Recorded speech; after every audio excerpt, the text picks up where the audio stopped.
I'm Still Here by Infinite Songbird on AO3. Chapter 12, 3 years later. It was on mornings like this, mornings when the dawn cast the desert in a warm glow as the fledgling sun crept over the horizon, that Keith felt most alive. Morning had become a time of solace, a break from the routine and intensity of the garrison leadership program. With his captain's certificate only weeks away, Keith barely had a moment to himself, devoting his every spare moment to his studies. That was, unless he was at the Benbow. It was his own fault he was so overworked. He'd been the one to say yes when his father had offered him co-ownership of their inn a year ago. He'd been the one who agreed to travel back and forth on almost a weekly basis. It was exhausting, but it also gave his thoughts less room to stray. So Keith welcomed the rigorous pace with open arms. He tended to travel in the mornings, so they'd become sacred to him, a time to unwind and just be. It was a time to acknowledge the scar that still sat over his heart, that still throbbed with loss and heartbreak. If Keith was being honest, he welcomed it. It was a reminder that he found something good and true and pure. It was a reminder that he lived, that he'd loved. Guiding his hovercraft through the desert with the sun at his back and the wind in his hair, Keith greeted the scar like an old friend. He hadn't seen the boy who'd left it there since the day they parted, but Keith's faith hadn't waned over the years. If anything, it had strengthened, reaffirmed by the constant presence of the marble in his pocket and the unshakable certainty in his heart. Hearing about Pandora's liberation had been difficult. As badly as Keith wanted to help, to find Lance and fight at his side, he didn't have the military skills necessary for such a high-stakes operation, and he'd been barred from leaving with the war fleet that set off over 2 years ago. He'd been frustrated that it had taken them so long to leave, but despite Laura and Cran's persistent meddling, the Galaxy Garrison hadn't initially been able to do much. Apparently, liberating a planet from ruthless pirates required things like surveillance and tactical planning, and mobilizing troops on various neighboring planets. The bottom line was, it was bigger than Keith. He struggled to accept it at first, especially as he watched Cran and Laura board the Melanor and set sail with the fighter fleet. But he'd long since come to accept that he'd had no place in the arms of war. Now, 2.5 years later, long after Pandora had been liberated, Keith had emerged a formidable fighter and a keen tactician. Allura herself had gone through the trouble of getting him a second chance at the garrison, fast-tracking him to the garrison leadership program. No less. So Keith had been determined to make her proud. Somewhere along the way, he made himself proud too. But the question of Lance's whereabouts still plagued Keith endlessly, exacerbated by the knowledge that several of Pandora's residents had evacuated to neighboring planets. Allura and Corinne had tried their best to find Lance, had searched every mine and dilapidated farm, but neither Lance or whatever remained of his family were anywhere to be found. A niggling tendril of fear told Keith that he should be worried that Lance hadn't made it back to him by now. But Keith still waited, his heart so assured that it might one day be whole. He had the proof after all. His mother had already visited a number of times, usually dropping by unannounced in the middle of the night. She'd nearly given Keith's father a heart attack the first time, but their reunion had been so viscerally joyous that Keith had elected to give them space, seeking out his rooftop perch with its millions of stars as the means of feeling closer to his heart. For any niggling fear, there wasn't a hint of doubt. Lance was going to come home to him. In the meantime, Keith had an inn to manage. Well, co-manage. His hovercraft whirred as it slowed to a stop, and as Keith hopped off to secure it outside the Benbow, the front door swung open with a bang, accompanied by a telltale crunch of small feet on desert sand. Uncle Keith! Okay, so Keith wasn't the only person who'd undergone major life changes. The second they'd filled Adam in on their trip, he'd begged Shiro to take a leave of absence from his garrison duties. Shiro had eventually acquiesced, opting to aid Pandora's liberation from the garrison base on Mount Tresor, and in the years following, he and Adam had decided to really settle down. Which explained the grinning pint-sized maniac making a beeline for Keith. "Hey, Rowan," Keith greeted, scooping his nephew into his arms and grinning when the kid giggled. "Missed you, buddy." Rowan gave him a smile that was missing a few teeth, and then, "Daddy won't let me use your old hoverboard." Keith snorted. It was always straight to business with this kid. "Don't worry, I'll take you out when they're busy." His nephew blinked up at him with huge eyes. "Really?" "Really," Keith confirmed, bouncing Rowan as he shouldered open the door to the Benbow's restaurant. He was hit immediately by a wall of sound, a true testament to the growth and success of the Benbows over the years. "I wasn't that much older than you the first time I got in on it." "It's a good starter board. Your dad's just a..." "Keith!" Owen Kagane looked haggard as he picked his way around the bustling tables, a tray brimming with food balanced in each hand. "Thank the stars you're here, darling. We got a bunch of new guests this morning. Breakfast's been a nightmare." "Looks like it," Keith muttered, setting Rowan down as he took stock of the restaurant. James was tending to the Dalls, a family of 9 that normally took up their largest table. Shearer was printing so many receipts at the register that he'd been forced to sling half of them over his shoulder. Cosmo was teleporting juice to a giggling child, and Ramel was dabbing something off Miss Pennyworth's lap. In other words, a typical day at the Benbow. But Keith wouldn't have it any other way. "Okay," he grunted, reaching over the front desk to retrieve his apron. "Where do you need me?" His father's face softened with relief. "Kitchen, please. We got a new potential hire waiting in the back to be interviewed, but I haven't had a moment's peace. Would you mind?" "On it," Keith responded, tying the strings of his apron tight behind his back and giving his father a pat on the arm. "Thanks, Pops." Without any further delay, Keith set off through the teeming restaurant, eager to complete the interview and aid the rest of their staff with crowd control. He weaved through the tables of families, all too aware of how different the experience was now compared to how it felt years ago. Back then, he'd felt as if everyone was watching him, waiting for him to fail. But now, Keith was a new man, one that carried his head high and refused to let others dictate his worth. Now, the Benbow's residents called his name as they passed, greeted him with a kind wave or a friendly pat on the back.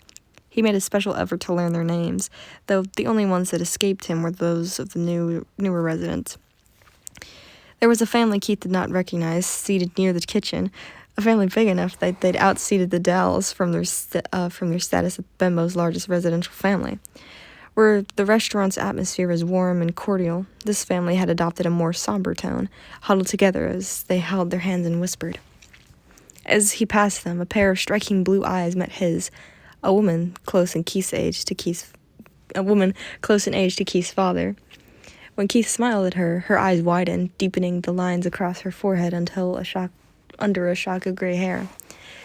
Suddenly uneasy, Keith sent her a wave, but instead of waving back, she nudged the man beside her, and Keith squirmed as the two of them devolved into whispers that attracted the entire table's attention. He averted his eyes, running his hands down his apron, and through his hair as he approached the curtain to the kitchen. He'd worried about their strange new guests for later, but right now he had an interview to conduct. The stars above did the Benbow need all the help it could get. He cleared his throat as he pushed the curtain aside, running another hand through his windswept hair. "All right," he announced to whoever awaited him. "This should only take a..." Keith froze. He could feel his entire being just stop. Everything ground to a halt. All except his heart, which hammered away with a new life, a life it hadn't possessed in 3 years. Across from him, Lance's breath hitched. "Hey, flower boy." Keith couldn't move. He couldn't speak. He couldn't think. Lance stepped forward, his eyes shining with tears as he huffed a laugh.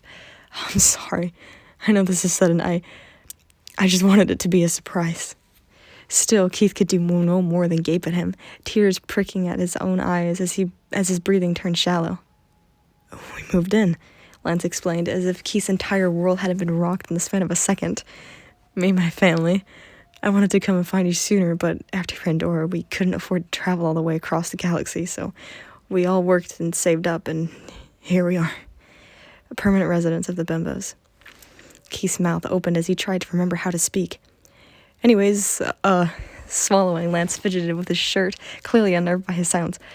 "Please say something." But Keith couldn't oblige him. All he could do was stride forward on shaking knees, desperate to touch, to hold, to... He collided with Lance so hard that it almost hurt. But he didn't care. He didn't care about anything other than the feel of the boy in his arms, tangible and real after 3 years of dreaming of his touch. "You're here," Keith breathed, burying his wet face in Lance's shoulder as Lance cupped the back of his head. I'm here. I got you. Lance." Calloused hands cradled his cheek as Lance pulled away to look at him. with that sunshine smile that Keith had so yearned for. "Still as gorgeous as the day I left," he murmured, thumbing away a tear as Keith's hand rose to grasp at his wrist. "I missed you so much," was Keith's response, squeezing his eyes shut through another surge of emotion. "I took your marble everywhere. I have your knife." Lance's smile deepened, crinkling the corners of his eyes. "I thought about you every single day." There was so much Keith could have said, but action had always been his forte, so instead he pulled Lance in for a kiss.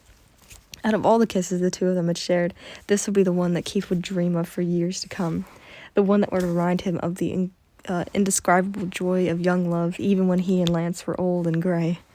Something slotted back into place, deep within his heart, soothing the scar that sat there for so long and healing its puckered edges until it was no more. Keith felt as if he were falling all over again, with each kiss, falling and falling and falling. He wasn't sure he'd ever stop. "Let me look at you." All too soon, Lance was pulling away, taking Keith's face in his hands and giving him a look that stole his breath, that made him forget how to breathe altogether. "Stars, I miss looking at you. You're just so beautiful." He sputtered a laugh, a couple more pathetic tears spilling down his cheeks. "You're one to talk," he whispered, running a hand along the stubble lining Lance's jaw, a testament to how long they'd been apart, to how much of each other's lives they'd missed. "Oh, your family," Keith abruptly realized, remembering surprised blue eyes and weary expressions as Lance's words belatedly registered. They're... "Yeah," Lance interjected, his hands traveling down to Keith's hips as easily as if they belonged there. "Turns out Corinne was right. Zendek was full of shit. They were all alive, so I made up some bullshit story about how Zendek had found the map and released me from duty, and for some reason the Gauver bought it." He grinned. The pirates Zendek left behind weren't exactly the best and brightest. Gripping desperately at Lance's arms, Keith licked his lips as he tried to organize his thoughts into a coherent question. "But how... when did you..." "We took the first evacuation shuttle we could find after the fighting started. We ended up on Zivar, that hot-ass trading outpost outside Sector 5, but you didn't have a ship." Lance nodded. "Couldn't afford to commission one for a couple years. We spent almost everything to come here, and then your dad let us stay for free, so I figured the least I could do was try and help out a bit around the..." "You met my dad?" "Well, yeah." As he smiled, Lance's eyes crinkled in a way that made Keith's entire chest throb. "He told me about your captain's license. Pretty impressive, hotshot." "Shut up." Keith shoved at him, using the heel of his hand to wipe at his eyes. "It's not even official yet." 3 weeks, right?" When Keith gaped at him, Lance's smile turned into that shit-eating grin. "Shiro said he'd get us tickets for the ceremony." "What?" Keith smacked at his arm and was forced to fight off his smile as Lance giggled. "You talked to Shiro? Am I the last person to see you? I'm sorry. We got in late last night. I didn't know you wouldn't be around." "We? Can I meet them?" Keith breathed, surprising even himself by his eagerness. "Your family?" Instead of an immediate answer, Lance pulled him in by the small of his back, dipping him slightly as he captured another kiss. When Lance finally spoke, his response came as a delicate brush of his lips against Keith's own. "I love that." The McClains had been excited to meet Keith, which felt like an understatement of the century. As Lance had led him hand in hand through the curtain and out into the restaurant, he'd had all of 2 seconds to brief Keith on his family. "Mama will probably cry, and don't listen to a word Marco says. I did not talk about you for 24 hours straight," before he was being swept into a hug by the same woman he'd noticed earlier. True to Lance's words, Rosa McClain had been crying before they'd even emerged from the kitchen, and she'd wasted no time in thanking Keith for her son's life. When he tried to argue to tell Rosa that Lance had saved himself, she'd pulled him close once more.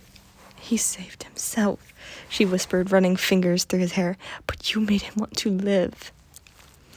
By the time she'd passed him along to the next McClain, Keith's face had turned bright red, and after a whirlwind of introductions, hugs, and handshakes, Keith was completely overwhelmed, and had welcomed the hand that slipped into his own and the breath that tickled his ear. "You want to get out of here?" Keith had looked into his eyes he'd yearned so long to see again, and nodded. Which was how Keith found himself pulling Lance through his bedroom window and onto his rooftop sanctuary, now permanently decorated with blankets and string lights. Keith had felt a little silly when he bought them, but the second he'd seen them, His heart had remembered the glow of the ship lanterns and dream a little dream drifting through the Ethereum and Lance's palms in his. He'd used the lights to conjure the memory of the boy he loved, to feel closer to him every time he curled up underneath the watchful stars. And now at long last, Lance was at his side, breathtakingly beautiful as the stars. Keith's stars glistened in his eyes. Here. Keith's voice was hardly more than a whisper as he slipped his hand into his pocket, withdrawing Lance's most cherished memento and sliding it into his boyfriend's hand. I'm glad you're home. Lance turned to look at him, those shining eyes softening in a way that made Keith certain that home meant the same thing to both of them. Me too, he whispered back, offering Keith his pocket knife without breaking his gaze. I missed you. I missed you too, Keith murmured, and Lance stole a kiss from his waiting lips before knocking their shoulders together and gazing back at the stars. I came up here a lot when I was little, Keith finally blurted, nestling his head against Lance's shoulder. I used to just sit here and look at the stars and feel so alone. I always wondered if there was anyone out there who felt the same. And then I found you, and it's like... Keith straightened to find Lance looking at him, his smile loving and tranquil in the glow of the lights.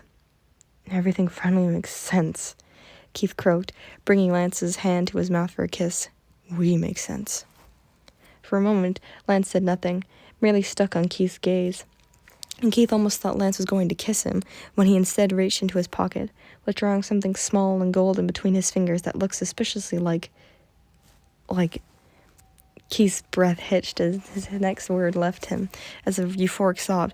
Lance! Told you I was going to marry you, Lance breathed, his mouth quirking into a small smile as the ring between his fingers glistened in the starlight. His hand rose to cup Keith's face, stroking his thumb along Keith's cheekbone. You never have to be alone again, Keith Kagane. I'm yours for as long as you'll have me. Forever.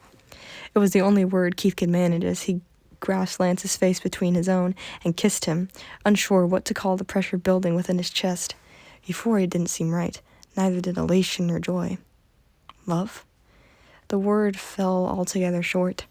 Forever, Keith repeated, hoping that when Lance heard it, he might also hear, you changed my life, and you gave me a future, and I love you so much more than words could ever say. Forever. And as Lance slid the ring onto Keith's finger, the promise of forever shone upon them as brightly as the stars that brought them together.